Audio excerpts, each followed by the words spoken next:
Now let's start with the chapter number 5. It's a states of matter. Okay, so now let me inform you. It's like chapter number 5. Okay, it's a state of matter. Okay, yes or no?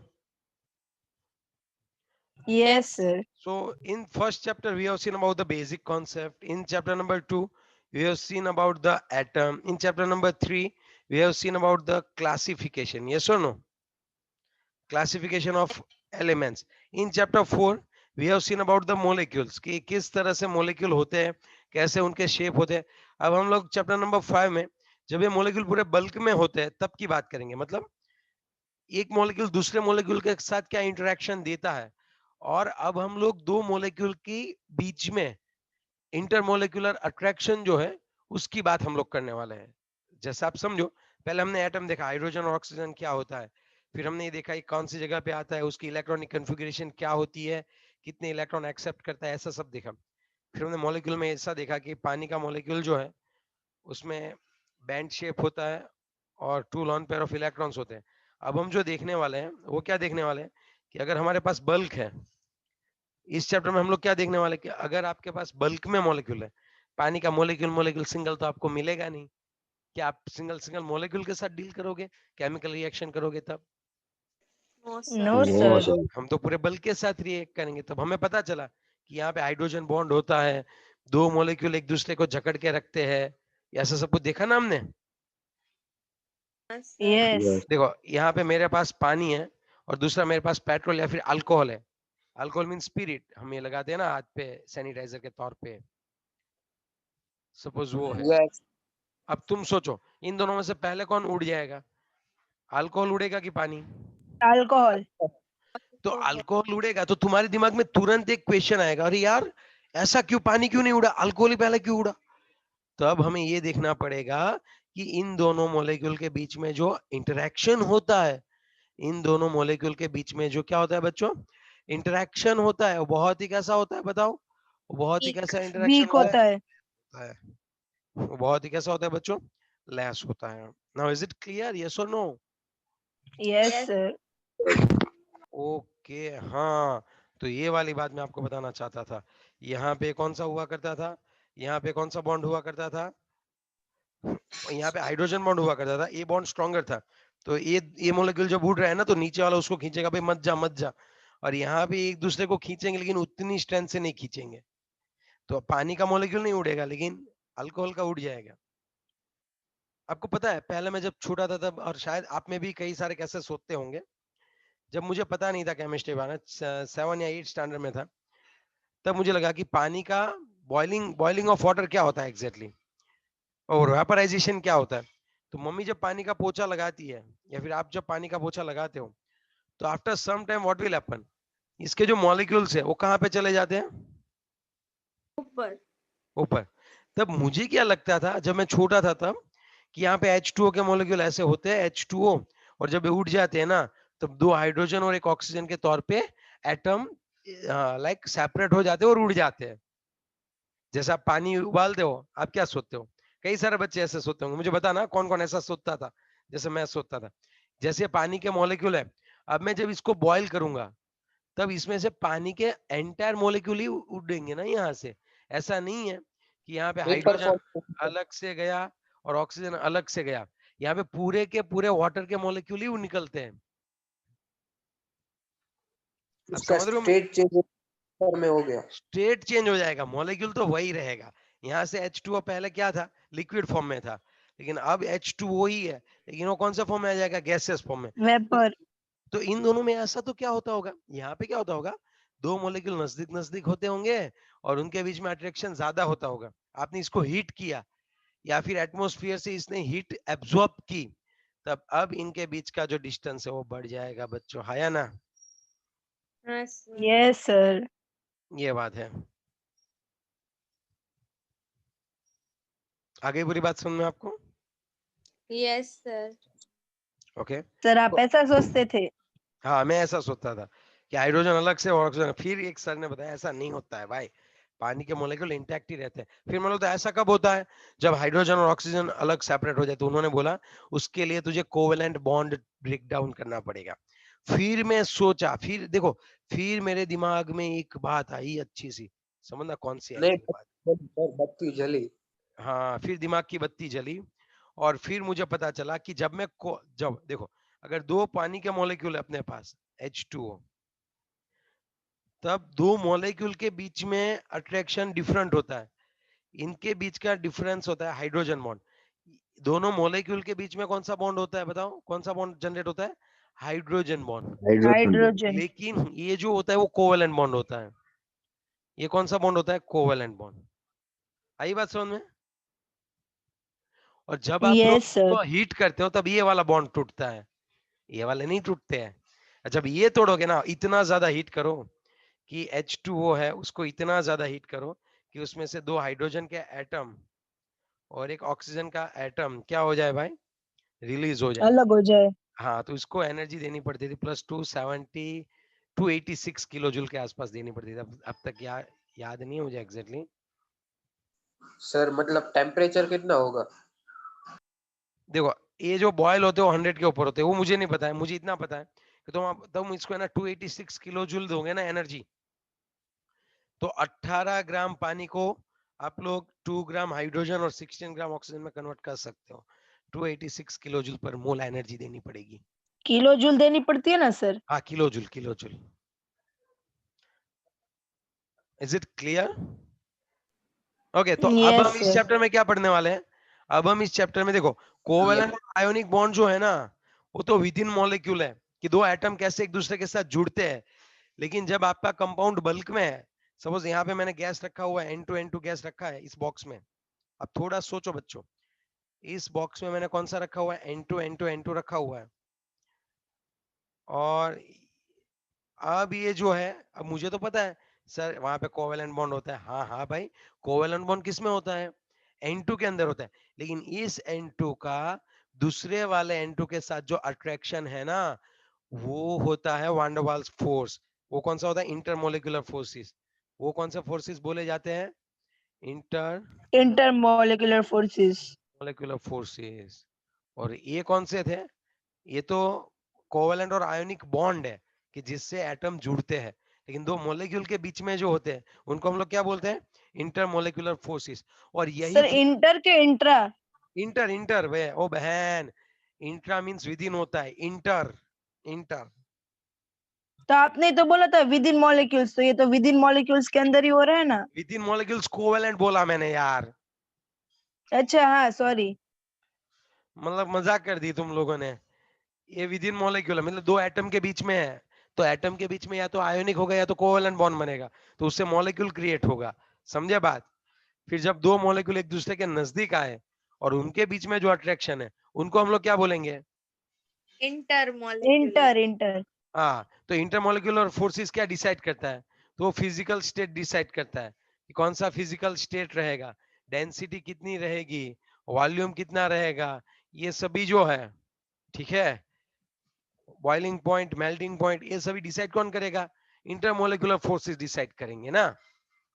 N2 gaseous form में होता है, और यही box में अगर मैं पानी डालूं तो पानी लिक्विड फॉर्म में होता है। ऐसा क्यों होता होगा बताओ? चलो, ये पानी के मॉलिक्यूल है H2O, तब ऐसा क्यों होता होगा बताओ? चलो, ये लिक्विड है और ये गैस है, ऐसा क्यों?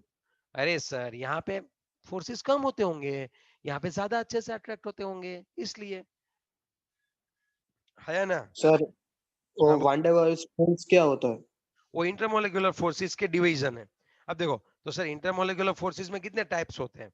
तो अब हम देखने वाले हैं कि जो इंटरमोलिकुलर फोर्सेस होते हैं, इंटरमोलिकुलर फोर्सेस जो होते हैं ना, उसके टाइप्स। तो उसमें मेनली दो टाइप्स है। एक्चुअली हाइड्रोजन बॉन्ड को हमने सेपरेट कर दिया क्योंकि वो बहुत कम में दिखता था और स्पेशल था। एक था हाइड्रोजन बॉन्ड और एक था वान डर वाल्स फोर्स।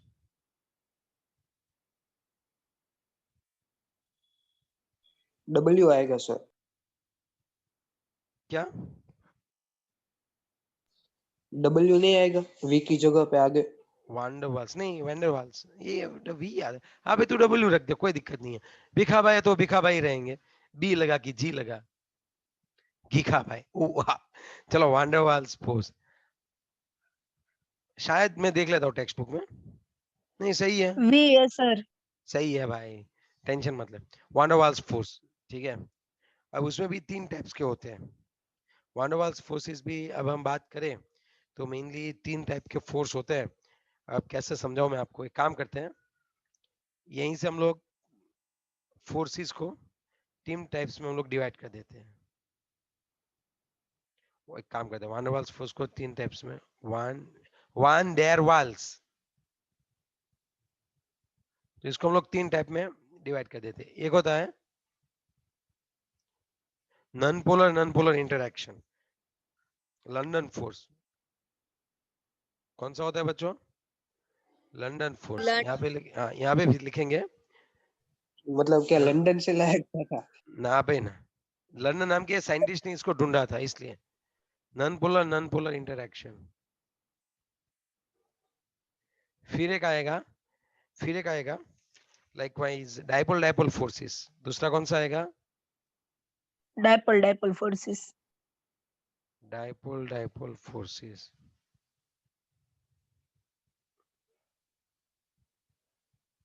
और जो तीसरा है वो आएगा डाइपोल इंड्यूस्ड डाइपोल फोर्सेस। जो तीसरा है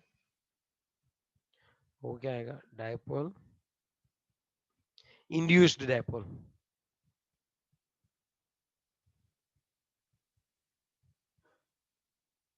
तीनों 3 देखने हैं, हाइड्रोजन बॉन्ड नहीं देखेंगे, बताओ क्यों? क्योंकि Yesterday हाइड्रोजन already- बॉन्ड का ही पार्ट Okay, है ना सर ये इंटरमोलिक्यूलर। हाँ लेकिन वो हमने कर लिया, हाइड्रोजन बॉन्ड कल ही किया। अच्छा ये तो ठीक है। अब हम वांडरवाल्स फोर्स देखेंगे। वांडरवाल्स फोर्स क्या होता है एग्जैक्टली और उसमें पहले लंदन फोर्स देखेंगे। चलो रेडी सब? Yes, ये sir. सो यस सबसे पहले सर। मैं आपको बता दूं, एक डच साइंटिस्ट थे वांडरवाल्स, उन्होंने सबसे पहले दिखाया था कि ये क्या होता है। Okay, अब हम लिखते हैं write a short note on van der Waals force. Write a short note on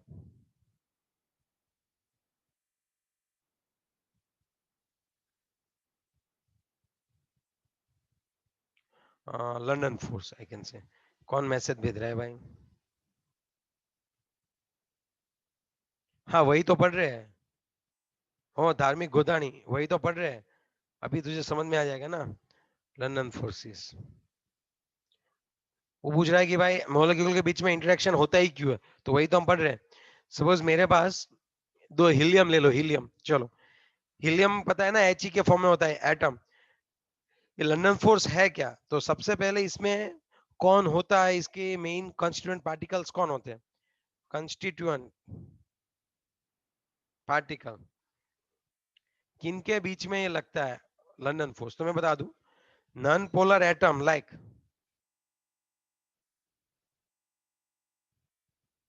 helium, neon, argon, ये सभी हीलियम, नियॉन, ये सभी क्या है भाई?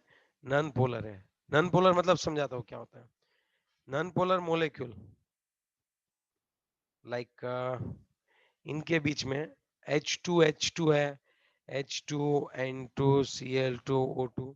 ओके, तो नॉन पोलर कब होते हैं मैं आपको बता दूं। सपोज मेरे पास हीलियम है, तो सेंटर में यहाँ पे पॉजिटिवली चार्ज सेंटर होगा, और इलेक्ट्रॉन का जो डिस्ट्रीब्यूशन है वो कैसा होता होगा आप बताओ? इलेक्ट्रॉन का डिस्ट्रीब्यूशन थ्रू आउट कैसा होता होगा? यूनिफॉर्मली। यूनिफॉर्मली होता होगा ना। पूरे अच्छी तरह से क्या हो गया, ये इलेक्ट्रॉन का क्लाउड हो गया है या ना? Yes Yes. सर। सेम चीज कहाँ पे होती होगी? दूसरा हीलियम का अगर एटम एक दूसरे के नजदीक है, अगर सपोज 2 हीलियम के, ये दोनों हीलियम है और दोनों एक दूसरे के नजदीक है। ओके, आगे बात समझ में? अब ये दोनों कैसे है Yes. बताओ, पोलर है कि नॉन पोलर? ये नॉन पोलर है, क्योंकि इलेक्ट्रॉन का जो डिस्ट्रीब्यूशन है वो बहुत ही कैसा है बच्चों? यूनिफॉर्म है। एटम ए और एटम बी, समझे आप बात? यहाँ पे मैं क्या लिखूंगा बताओ? Atom A and atom B, और यहाँ पे क्या होगा? यूनिफॉर्मली सिमेट्रिकल डिस्ट्रीब्यूशन ऑफ, इनमें क्या है? Symmetrical Distribution of electron. Distribution of electron है।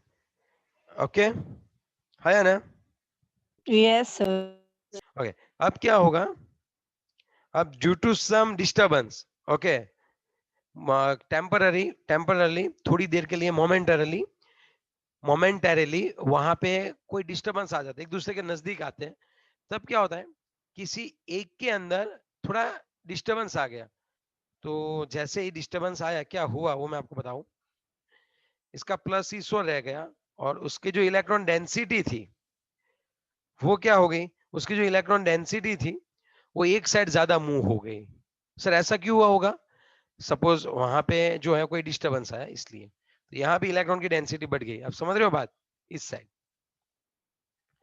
और यहाँ पे थोड़ी सी रही इलेक्ट्रॉन डेंसिटी, तो यहाँ पे पूरी बढ़ गई। तब क्या हुआ, अब due to this atom A, ये एटम ए है अपना, ये एटम ए में टेम्पररली क्या हुआ भाई, डिस्टर्बेंस आ गया, तो इलेक्ट्रॉन की डेंसिटी कोई एक एंड पे बढ़ गई, एक एंड पे इलेक्ट्रॉन की डेंसिटी बढ़ गई, ऐसे बोल सकता हूं ना मैं। Yes sir. अब जब ये एटम ए जब दूसरे के कांटेक्ट में आएगा, तो सामने वाला जो हमारा था दूसरा, वहां पे पोलराइजेशन इंड्यूस होगा, इसकी वजह से क्या होगा, यहाँ पे ये प्लस को अट्रैक्ट करेगा, और इलेक्ट्रॉन इलेक्ट्रॉन के बीच में रिपल्शन होता है। तब ड्यू टू दैट जो दूसरा एटम था उसमें भी टेम्पररली वहां पे भी क्या हो जाएगा बताओ, वहां पे भी क्या हो जाएगा, डिस्टर्बेंस आ जाएगा। डिस्टर्बेंस आ जाएगा, सर किसमें, इलेक्ट्रॉन डेंसिटी का जो क्लाउड है, जो सेंटर के आसपास पहले सिमेट्रिकल था, कोई कोई रीजन से थोड़ी देर के लिए अगर वहां पे डिस्टर्बेंस हुआ, तो वो अपने नजदीक वाले एटम को भी डिस्टर्ब कर देगा, यस और नो। Yes sir. तो अब क्या होगा, और टेम्पररली यहाँ पे इसका प्लस एंड है, और सामने माइनस एंड वाले से क्या होगा, थोड़ा बहुत अट्रैक्ट करेगा, हाँ या अट्रैक्ट ना। होगा। So that force is known as van der Waals London force. कौन सा फोर्स बोलते हैं बच्चों इसको, van der van Waals. Der Waals force. Sir जरूरी है माइनस राइट हैंड साइड ही, नहीं यार जरूरी नहीं है, मैंने तो सिर्फ एग्जांपल दिया। कई बार क्या होता है, प्लस इधर है तो यहाँ का भी प्लस इधर आ जाएगा, या तो ये पॉसिबिलिटी है या तो नीचे वाली है, समझ रहे हो बात। तो अब इन दोनों के बीच में क्या रहने वाला है बताओ, अब इन दोनों के बीच में क्या रहने वाला है, अट्रैक्शन। अट्रैक्शन हो जाएगा। तो हम लोग क्या बोलते हैं, वान डर वाल्स।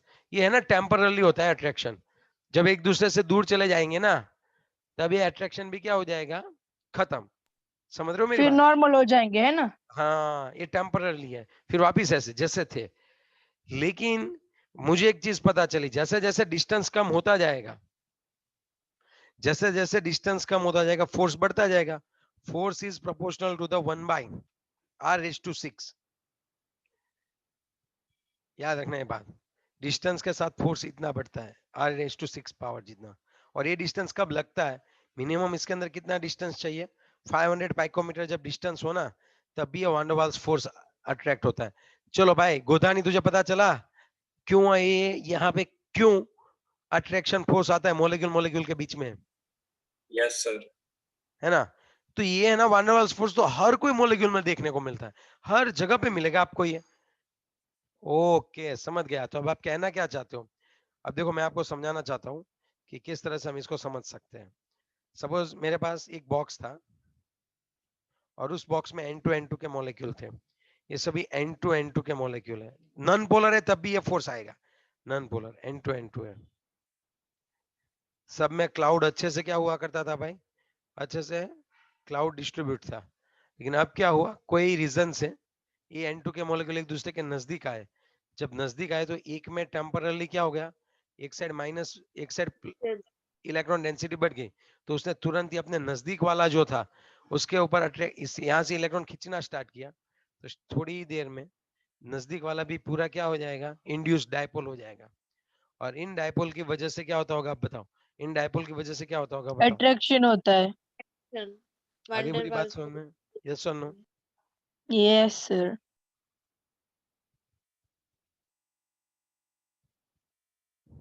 डन। पर सर वो डिस्टर्बेंस आती क्यों है, मतलब कोई भी रीजन से। हाँ जब बहुत नजदीक आते हैं ना, जब ये दोनों 500 नैनोमीटर से नजदीक आने लगते हैं ना, तो इसका प्लस जो है ना नजदीक वाले इलेक्ट्रॉन को खींचने लगता है, समझी बात। तो इसका पाइकोमीटर से, प्लस, नैनोमीटर नहीं। हाँ पाइकोमीटर सॉरी, जब 500 पाइकोमीटर हो ना, तब ये खींचने लगते हैं, समझी बच्ची तू। हाँ सर तो समझ गई। इसलिए होने लगा लगता है ये। और ये बहुत ही वीक अट्रैक्शन फोर्स होता है, बहुत ज्यादा इफेक्ट नहीं देगा, ये वीक अट्रैक्शन फोर्स है ना। और it exist in each and every molecule, हर किसी में भी ये लगता है। किसके ऊपर डिपेंड होगा, कितना ज्यादा यहाँ पे डिस्टर्बेंस हुआ, कितनी ज्यादा पोलराइजेबिलिटी है, उसके ऊपर डिपेंडेंट होगा।